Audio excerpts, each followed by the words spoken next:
Good morning, YouTube. MotoMaster X5 here. Today I'm going to talk about why I bought my Mazda 3, and I guess I go into a little bit as to why I keep driving it and I don't buy another car aside from, financial reasons. First, I'm going to start out by giving the backstory of why I ended up having to buy a new car when I did. So that will explain a lot of the reasoning behind that goes into my decision for buying this car over a lot of other cars, or even a used car. Because, I mean, let's face it, a Mazda 3S is kind of expensive, brand new. This is the GT model. It was like, sticker price was almost $26,000. I mean, I could almost buy a WRX for that price. But getting into that whole backstory, I actually had a 2008 WRX I bought literally a year before I bought this car.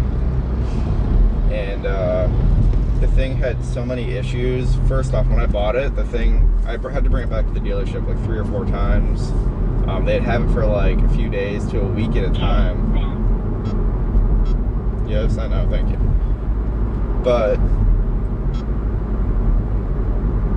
But anyway, so that WRX, it was a fun car, don't get me wrong. And I had so many ideas for it. Like, I wanted to modify it, I wanted to do a lot to it, but I was always just putting money into fixing the damn thing. The what is it? The valve cover gasket seals. I think I'm saying that wrong. Maybe that's right. I don't know. I'm still tired. I just woke up. But the valve cover gasket seals, they went twice on it within the year that I owned it. I think that the dealer who installed them the first time just didn't do a good job or something, because I don't think they should go that quickly. The turbo was starting to go. It was getting tired. It wasn't really building boost very well. I checked for boost leaks a million times. It didn't seem like it had any, so I think the turbo was just on its way out. And then what really cemented my decision to sell it, because I was like, oh, you know what, I'll just buy a bigger turbo for it. I was going to upgrade it anyway. I was ripping on it one night with my buddies. We're flying up the interstate. It wasn't really the interstate, but we're flying up a highway. And all of a sudden, fucking huge thud, the whole fucking car shakes. And I just lose power like crazy. It's like, oh shit. And it's engine knocking, obviously. I was beating on the car for a while, it got hot, and the engine started knocking. And, well, it wasn't knocking, it knocked once. It had detonation. So the engine wasn't knocking. Misspoke again, still half asleep. So basically I had detonation in one of the cylinders. Car was running like shit, had no power. So I took it easy from there, let it cool down for a few minutes. Seemed like it was driving fine. Then as soon as I gave it full boost again for more than like 20 seconds, bam, another detonation. So I'm like, you know what? Fuck this car. I probably should get a new car. And then I knew I had to get a new car at that point, because I'm like, the engine could be damaged at this point, and I don't really want to have to deal with an engine rebuild, because I had a friend who did that with his. And I'm going to speed this up, guys. Sorry I'm talking so long on my old car, but like I said, it kind of goes into my choice for this car. But anyway, I was gonna, trade it in, get something else, but I couldn't really afford much at the time, because I just bought the freaking WRX not even a year before. Then the wiring harness, like something failed on the wiring harness, one of the connectors, and I had to get that replaced. And at that point I'd put so much money into it, I won't even get into other stuff I've had to fix on the thing, or had to fix on the thing. So I really wanted something reliable. I didn't want to buy another used car, especially a used sports car. I think that's where the issue was. I mean, a WRX is usually, people who buy those usually know they want a faster car and they're going to beat on the thing. So maybe buying one used wasn't the best idea. I know a lot of people have good luck with them, but I had the worst possible luck. And I still wanted something kind of sporty. I didn't want to buy like an old Honda Civic or something like that. Like, no offense to people who drive them. They're great cars. They're very reliable. They're fun to drive, but I just wanted something a little bit faster. And so I was looking at cars around the area, and the Mazda 3 came up, and I hadn't really ever thought much about Mazdas, never really looked into them too much, other than like the RX-8s, the RX-7s, and the Mazda Speeds. And I saw the Mazda 3S with the 2.5 liter, and I'm like, huh, that's interesting. I didn't know they made one like that. and I started looking into it more, how it was getting great reviews and how it was pretty quick, and it was lightweight, which I love in a smaller car or pretty much any car. So it had a pretty good power to weight ratio, you know, for being a non-performance oriented car. And I really wanted something new and reliable. I was looking at new WRXs, but like, they say the MSRP starts at $26,000, but realistically you're not going to find one for less than $29,000 because they don't really have any base models anywhere. I mean, do you really want a base model anyway with a shitty stereo and like nothing at all? So yeah, I mean, saw the Mazda 3 and it just looked great. It looked better than anything else in my price range for a new car. Because like I said, I really wanted new. I wanted something reliable. I didn't want another nightmare like I had with my Subaru. So, you know, I test drove it, and I mean, it felt a little slow to me compared to the WRX, but like, I just loved the interior. I loved how she handled. Like, she handles great. Power was definitely a little down compared to the Subi, but all the features and everything, like, and I really wanted to get a new car before the engine went, because I had a bad feeling that the detonation had caused some other issues in the Subaru. So, you know, I took it because I got a great deal on this car. I got, it was a 2015 model. I bought it right at the end of 2015, almost exactly a year ago now.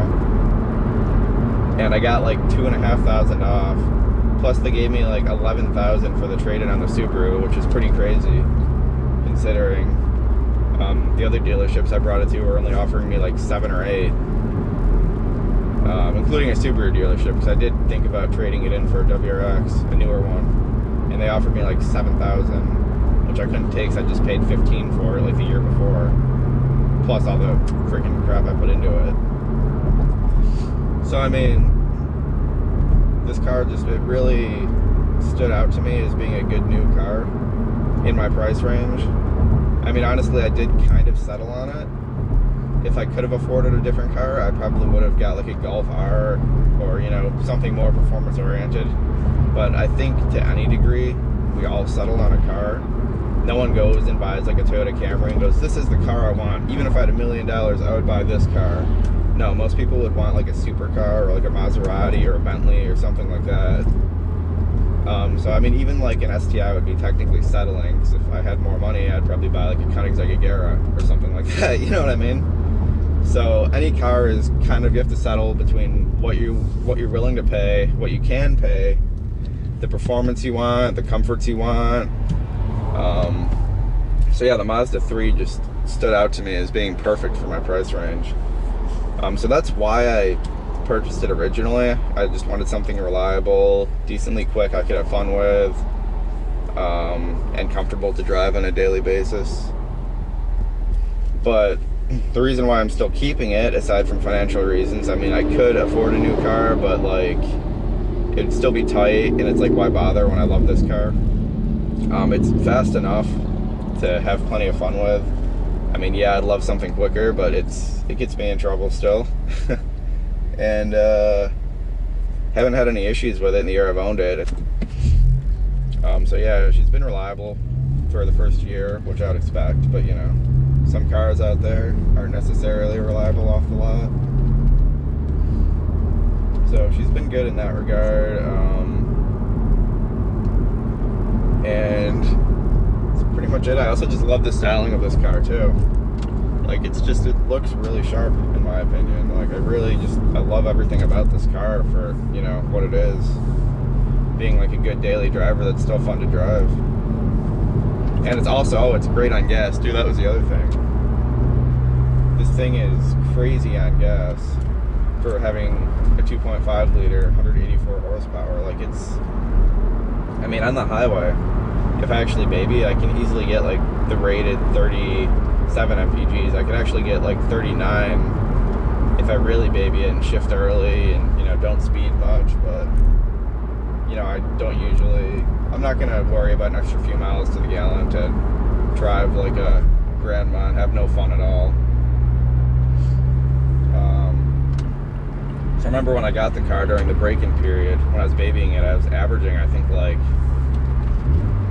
probably almost 29 to 30 mpgs, and that's doing a lot of city and high traffic driving too. It's my commute in the morning. Just filled with a bunch of city driving. Not really city, but you know, high traffic. Cop somewhere. I'll just take it easy. But yeah, this thing is great on gas. Even now when I'm beating on it more, I'm still averaging 27.6 right now. I was averaging over 28 until I put on the exhaust. And of course now I beat on it more now that I can hear the car more. Which I will do a review on that exhaust pretty soon too. I meant to. I did the comparison video. You can check out over yonder. Jesus. So yeah, you can check out that comparison video over there.